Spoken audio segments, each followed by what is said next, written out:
കൂട്ടുകാർക്ക് നല്ലൊരു രാത്രി ആശംസിച്ചാണ് മാമ്പഴത്തിന്റെ പുതിയ വീഡിയോയിലേക്ക് സ്വാഗതം. നമുക്ക് നേരെ രേവതിയുടെ സച്ചിയുടെ നാളത്തെ പ്രമോ വിശേഷത്തിലേക്ക് പോയാലോ.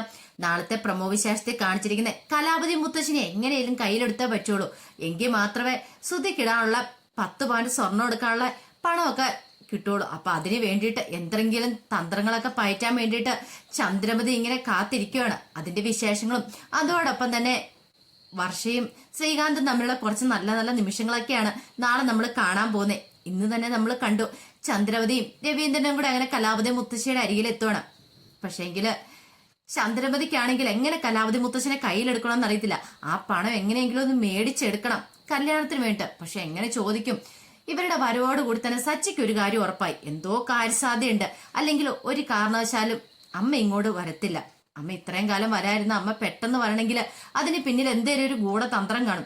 ഇത് പലവട്ടം ചന്ദ്രമതിയോട് ചോദിച്ചെങ്കിൽ ചന്ദ്രമതി അതിനൊരു മറുപടിയും കൊടുത്തില്ല. പിന്നീട് രവീന്ദ്രൻ തനിച്ച് നിൽക്കുന്ന സമയത്ത് രവീന്ദ്രന്റെ അടുത്തേക്ക് സച്ചി ചെല്ലുവാണ്. എന്നിട്ട് അച്ഛൻ എന്നോട് സത്യം പറയണം.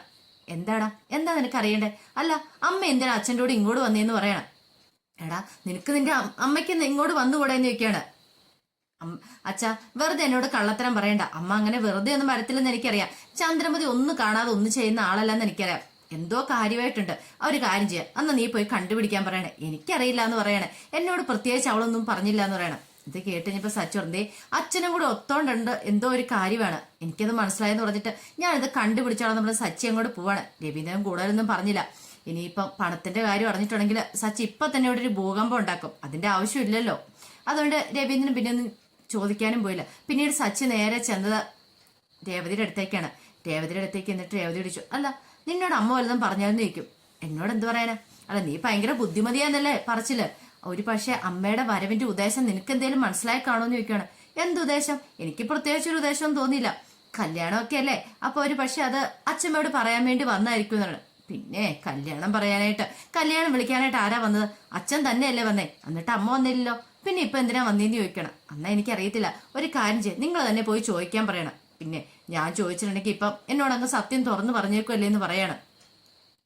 പിന്നീട് ചന്ദ്രമതിയാണെങ്കിൽ ഇങ്ങനെ എന്ത് ചെയ്യണമെന്ന് അറിയത്തില്ല. അത് പുറത്തിറങ്ങി നിൽക്കുക. എങ്ങനെയും പണം ഒന്ന് കൈക്കലാക്കിയേ പറ്റുള്ളൂ. പക്ഷെ ചോദിക്കാൻ ഒരു നാണക്കേട്. ഡയറക്റ്റായിട്ട് എങ്ങനെയാ പോയി ചോദിക്കണേ? അമ്മേനെ സോപ്പിട്ടിട്ടേ കാര്യമുള്ളൂ. എന്ത് ചെയ്യണമെന്ന് അറിയത്തില്ല. ആ സമയത്ത് രവീന്ദ്രൻ അങ്ങോട്ട് വരുന്നേ. രവീന്ദ്രൻ വന്നിട്ട് ചോദിച്ചു, നീ എന്താ ചന്ദ്രൻ ഇങ്ങനെ നിക്കണേന്ന് ചോദിക്കണം. പിന്നെ ഞാൻ എന്ത് ചെയ്യാനാ? നിനക്ക് പണം വേണ്ടേ? പണമൊക്കെ വേണം, പക്ഷെ എന്ത് ചെയ്യാനാ? എടി പണം വേണമെങ്കിൽ ഇങ്ങനെ ഇവിടെ മാറി നിന്നിട്ട് കാര്യമില്ല. മാറി നിന്നാ പണം കിട്ടുമെന്ന് നിനക്ക് തോന്നുന്നുണ്ടോ? അതിന് ആദ്യം നീ എന്ത് ചെയ്യണമെന്ന് പറയാം, അമ്മേനെ കയ്യിലെടുക്കണമെന്ന് പറയാം. അതിനിപ്പോ അമ്മേനെ കയ്യിലെടുക്കാൻ ഞാൻ എന്താ ചെയ്യണ്ടേ? നീ ഇവിടെ കുന്തം വിഴുങ്ങിയോളം നിന്നോ. ഇങ്ങനെ നിന്നിട്ടുണ്ടെങ്കിൽ ഇതേപോലെ തന്നെ തിരിച്ച് വീട്ടിലേക്ക് പോകാനേ പറ്റുള്ളൂ. അത് രവിയേട്ടാ എന്തെങ്കിലും എനിക്കൊരു സൊല്യൂഷൻ പറഞ്ഞാ. ഇപ്പൊ നീ രേവതിനെ കണ്ടില്ലേ? രേവതിയോട് എന്ത് സ്നേഹം അമ്മയ്ക്ക്. അതിന് കാരണം എന്താ? അവൾ ഈ കുടുംബത്തിലെ എല്ലാ കാര്യങ്ങളും നോക്കുന്നുണ്ട്. അതുപോലെ ഇഷ്ടമായിട്ടാ. അപ്പൊ അതുപോലെ നീ നിൽക്കണം. രേവതി എങ്ങനെ നിൽക്കുന്നോ അതുപോലെ തന്നെ നിന്റെ അടുത്ത് രേവതി നിൽക്കുന്ന പോലെ തന്നെ നീ അമ്മയുടെ അടുത്ത് നിൽക്കണം. അങ്ങനെയാണെങ്കിൽ മിക്കവാറും പണമൊക്കെ കിട്ടുമെന്ന് പറയണം. ഒരു കാര്യം ചെയ്യാം, ഞാൻ എന്നാ രേവതിയോട് പോയി ചോദിക്കട്ടെ എന്ത് ചെയ്യണമെന്ന്, എങ്ങനെ ചെയ്യണമെന്ന്, അമ്മയുടെ അടുത്ത് എങ്ങനെയൊക്കെ പെരുമാറണം, എങ്ങനെ നിന്നാലാ അമ്മയുടെ പ്രീതി പിടിച്ചു പറ്റാൻ പറ്റുന്നതെന്ന് ഞാനിത് ചോദിക്കട്ടെ എന്ന് പറഞ്ഞു നേരെ ചന്ദ്രമതി രേവതിയുടെ അടുത്തേക്ക് ചെല്ലുവാണ്. അപ്പൊ രേവതി ഇങ്ങനെ കാലൊക്കെ താത്തി വെച്ച് ഇങ്ങനെ കട്ടിലായിരിക്കുക. ഇത് കണ്ടത് ചന്ദ്രമതി ഓടിച്ചെன்று പറഞ്ഞു, അയ്യോ മോളെ കാലിങ്ങനെ താത്തി വെച്ചോണ്ടിരിക്കില്ല, കാലിങ്ങനെ പൊക്കി വെക്കണം, താത്തി വെച്ചോണ്ടിരുന്നാൽ നീര് കയറും എന്നും പറഞ്ഞുകൊണ്ട് കാലിങ്ങനെ പൊക്കി എടുത്തങ്ങോട്ട് വെക്കുവാണ്. രേവതിക്ക് അത്ഭുതമായിരുന്നു.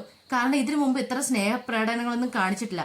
വീട്ടിലുണ്ടായിരുന്നപ്പോ പോലും നേർക്ക് നേർ നോക്കിയിട്ടുണ്ടെങ്കിൽ ചീത്ത പറഞ്ഞിട്ട് പോകുന്ന അമ്മ പെട്ടത്തിങ്ങനെ സ്നേഹപ്രകടനങ്ങളൊക്കെ കാണിക്കാൻ എന്തേലും ഒരു കാരണം കാണും. പിന്നീട് ചന്ദ്രമതി അടുത്തിരുന്നിട്ട് ചോദിച്ചു, അല്ല രേവതി മോൾ എന്നാ അമ്മയ്ക്ക് ഇത്രമാത്രം ഇഷ്ടം എന്ന് ചോദിക്കുകയാണ്. അതെന്താ അങ്ങനെ ചോദിച്ചേ? അല്ല മോള് രാവിലെ ഇവിടെ എഴുന്നേറ്റിട്ട് എന്ത് പണിയൊക്കെയാ ചെയ്യുന്നതെന്ന് ചോദിക്കുകയാണ്.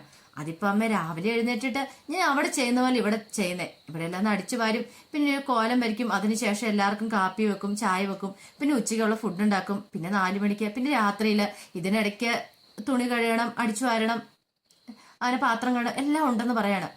ഇതെല്ലാം ഇങ്ങനെ കേട്ട് കഴിഞ്ഞപ്പോഴത്തേനും ചന്ദ്രമതി ചോദിച്ചു, അല്ല ഇത് എത്ര ദിവസം കൊണ്ടാ ചെയ്യുന്നതെന്ന് ചോദിക്കുകയാണ്. അല്ല ഇത് ഒരു ദിവസത്തെ പണിയുടെ കാര്യം അമ്മ പറഞ്ഞു. ഒരു ദിവസത്തെ പണിയോ? ഇത്ര പണി ഒരു ദിവസം? അതെ. പിന്നെ ഇവിടുത്തെ പ്രത്യേകത എന്ന് വെച്ചിട്ടുണ്ടെങ്കിൽ ഇവിടെ ഗ്യാസിലൊന്നും വെക്കുന്ന അച്ഛമ്മയ്ക്ക് ഇഷ്ടമുള്ള കാര്യമല്ല, എല്ലാം വിറകടുപ്പേ തന്നെയാ. വിറകടുപ്പല്ലേ ഉള്ളൂ. എനിക്കത് ഭയങ്കര ഇഷ്ടം അമ്മയെന്ന് പറയണം.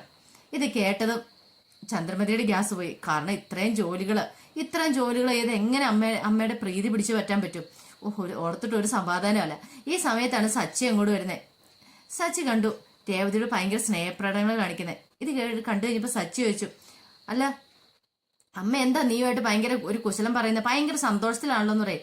ഒന്നുമില്ല, എന്തോ കാര്യമുണ്ട്. എന്താണെങ്കിൽ എന്നോട് പറ. അല്ല, എന്നോട് ചോദിക്കുമായിരുന്നു നീ ഇവിടെ എന്തൊക്കെ ജോലികളാ ചെയ്യുന്നതെന്ന്, അമ്മയ്ക്ക് ആ ജോലികളൊക്കെ ചെയ്യണമെന്ന് ഞാനൊന്ന് പറഞ്ഞു കൊടുത്താന്ന് പറയും. എന്റെ ഭഗവാനെ, എന്തൊക്കെയാ ഞാൻ ഈ കേൾക്കണത്? അമ്മ ഇവിടെ വന്നിട്ട് ജോലി ചെയ്യാനാ? പിന്നെ ഒരു പ്ലാവില താഴെ വീണ എടുത്ത് വെക്കല്ലാത്ത ആളാ. പിന്നെയാണ് ഒന്ന് മിറ്റു അടിക്കോ ഒന്നും ചെയ്യില്ല. എന്നിട്ട് അമ്മ ഈ വീട്ടിലെ പണികളെല്ലാം ചെയ്യാൻ പോകുന്നത്. എന്റെ രേവതി, നീ അല്ലേ ഇതൊക്കെ വിശ്വസിക്കോളെന്ന് ചോദിക്കുകയാണ്. ഇത് കേട്ടപ്പോ ചന്ദ്രമതി ചോദിച്ചു, അതെന്താടാ ഞാൻ ഇവിടുത്തെ പണിയൊന്നും ചെയ്താൽ ശരിയാവില്ലെന്ന് ചോദിക്കണം.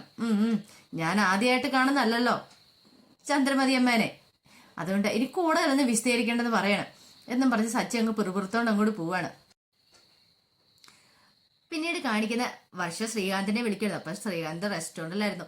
ആ സമയത്ത് ശ്രീകാന്ത് കൊടുത്തിട്ട് എന്താ ഈ സമയത്തിന് ചോദിക്കുകയാണ്.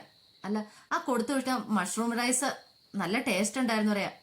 ശരിക്കും ടേസ്റ്റ് ഉണ്ടായിരുന്നു? ആ ശരിക്കും ടേസ്റ്റ് ഉണ്ടായിരുന്നു. അതെന്താ അങ്ങനെ ചോദിച്ചേ? അല്ല, അതിനകത്തൊരു പ്രശ്നം ഉണ്ടായിരുന്നു. എന്ത് പ്രശ്നം? എനിക്കൊരു പ്രശ്നം അത് കഴിച്ചിട്ട് തോന്നിയില്ലെന്ന് പറയും. അതെ, സോൾട്ടിന് പകരം അതിനകത്ത് ഇച്ചിരി പഞ്ചസാര ഇട്ടേന്ന് പറയണേ. പഞ്ചസാരയോ? പക്ഷെ എനിക്കത് ഇഷ്ടപ്പെട്ടു കേട്ടോ, ചെറിയ മധുരമൊക്കെ ആയിട്ട്. അതൊരു അബദ്ധം പറ്റിപ്പോയതാ. സോൾട്ട് വെക്കേണ്ട സ്ഥാനത്ത് ഇവിടെ ഒരുത്തൻ കൊണ്ടുവന്ന് ഇന്ന് വെച്ചത് കൊണ്ട് പഞ്ചസാര കൊണ്ടേ വെച്ചു, ഷുഗർ കൊണ്ടേ വെച്ചു.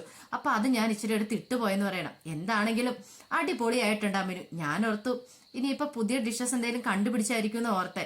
അപ്പൊ ശ്രീ എന്തുണ്ടാക്കിയാലും അത് നല്ല ടേസ്റ്റ് ഉണ്ടെന്ന് എനിക്ക് മനസ്സിലായെന്ന് പറയാണ്.